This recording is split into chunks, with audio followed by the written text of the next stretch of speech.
Good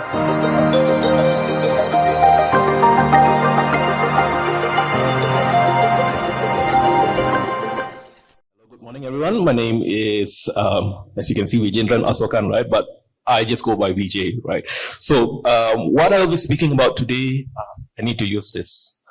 Okay. So what I'll be speaking about today is basically the evolution of ERP and how cloud is also driving that evolution, and also possibly some use cases and value enablers for the hybrid and multi-cloud options that we have. Okay, right. So I wanted to cover this in a little bit more detail earlier on, but I think one of the panelists earlier had already discussed what is a public cloud, what's a hybrid cloud, what's a multi-cloud, and so on and so forth. So maybe what I'll just highlight here is that in terms of the multi-cloud, you will see that the way moving forward is partnerships. So if you see here, I hope I can get this correct. Okay, right. So you'll see here, you have OCI, which is basically Oracle, the Oracle Cloud Infrastructure, and Azure. They recently announced a partnership. So they have an interconnect. So if you can imagine, right, you have Oracle and you have Microsoft.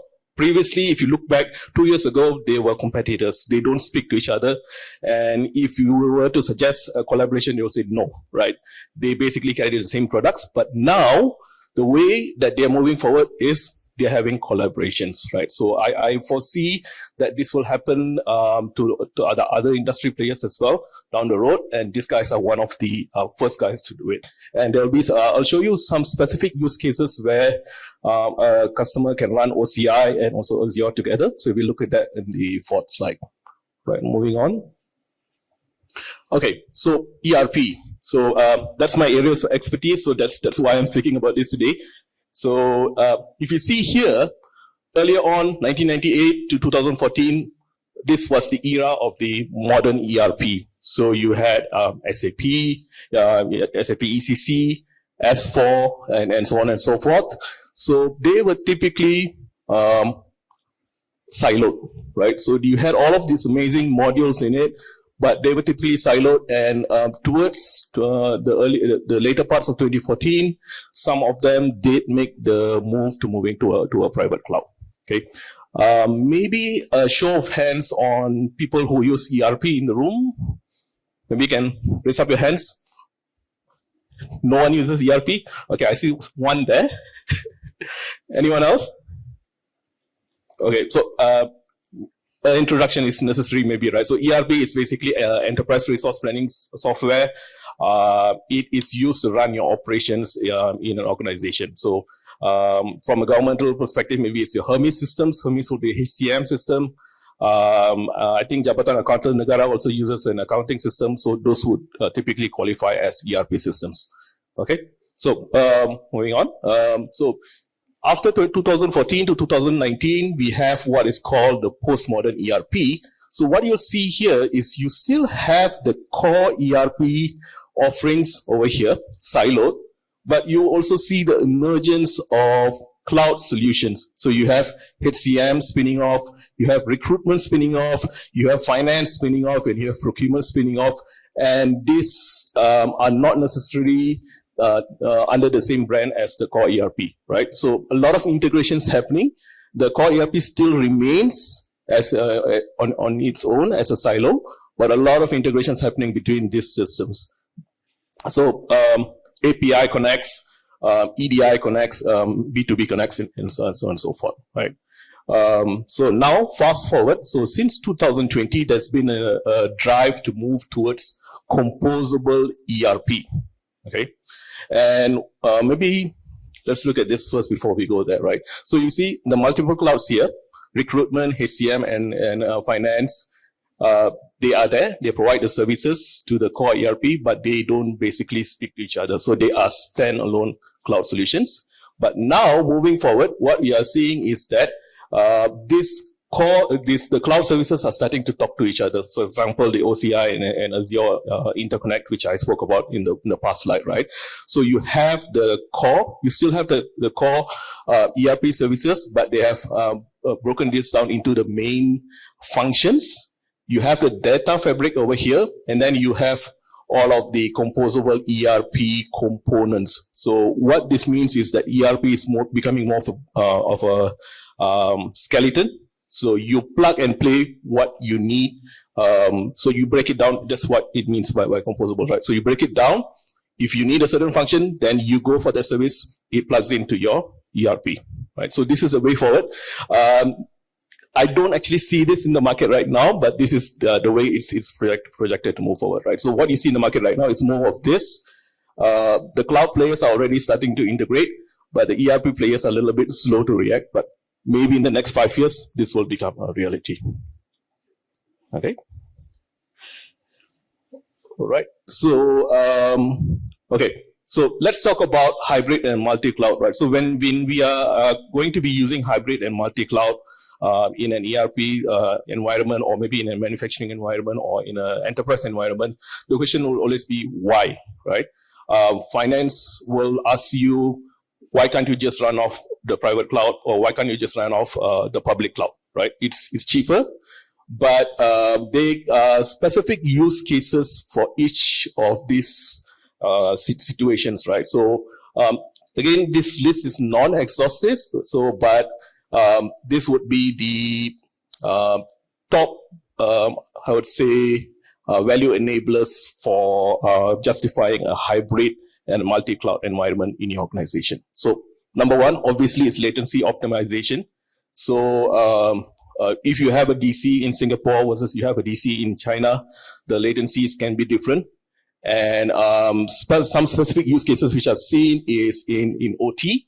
So they are running, I had a client which was running machines. So it was a continuous operation, automated operation, and they were doing machine monitoring and edge compute. So for them, latency was very, very important, right? So the difference between a 10 millisecond latency and a 40 millisecond latency was very evident in their reportings and also their production outputs.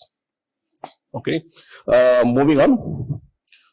Multiple compute options. Okay, so again, very specific industries, very specific companies might need very specific services. So you have high performance computing or GPU intensive computing. So in this case, they may choose to run it either in their private cloud, or they may choose to run it on their on-prem. But then, they still use the hybrid cloud or the multi-cloud approach for all of their other applications. So that's one possible use case. And if you look at it from what Google offers is a little bit unclear here, but you will see they have Google offers a compute engine, app engine, cloud functions, and the Kubernetes engine as well. Okay. Number 3 is cost optimization. Obviously, if you have cloud providers which provide you different packages, or they might even offer you a discount, a 5-year discount for coming on board as their customer, go for it, right? But then that also brings back to the conversation. If I'm already running on AWS, and then Google approaches me and says, hey Vijay, look, I will give you a 5-year discount, move your stuff over to Google, right? To GCP, right? So then it becomes a question on whether it really makes sense to move, or do we still go ahead with GCP just because they're offering the lower cost and so on and so forth, or we may just choose to run it in parallel. Okay.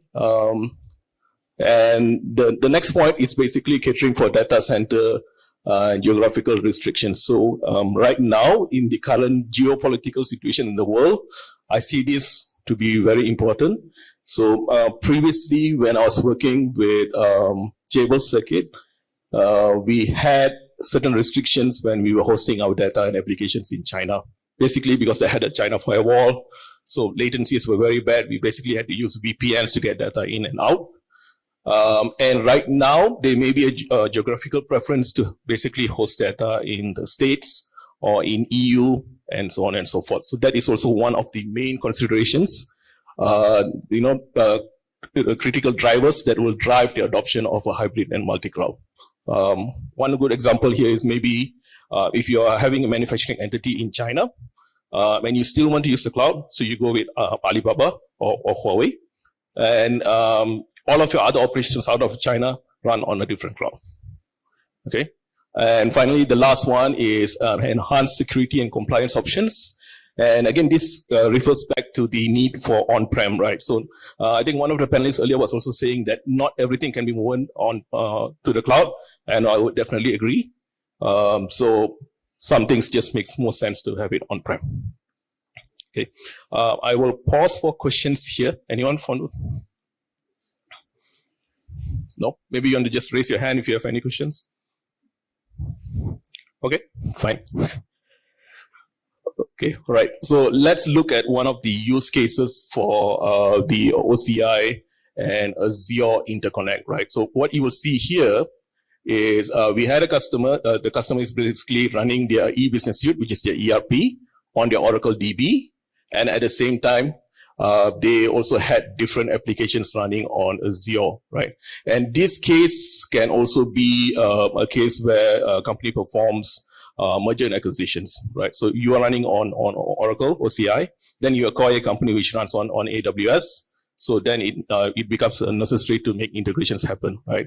So this is some of the use cases that we will have here. So more is available on the Oracle webpage. So feel free to go and have a look into it. This is just one. This is just two of the possible use cases which I see that makes the most sense. Okay, all right. So questions and answers. Okay, I think everyone wants to go for the coffee break. So if there's no questions, I'll end it here. Feel free to connect with me on LinkedIn and catch me in the coffee if you, or coffee if you have any questions. Thank you.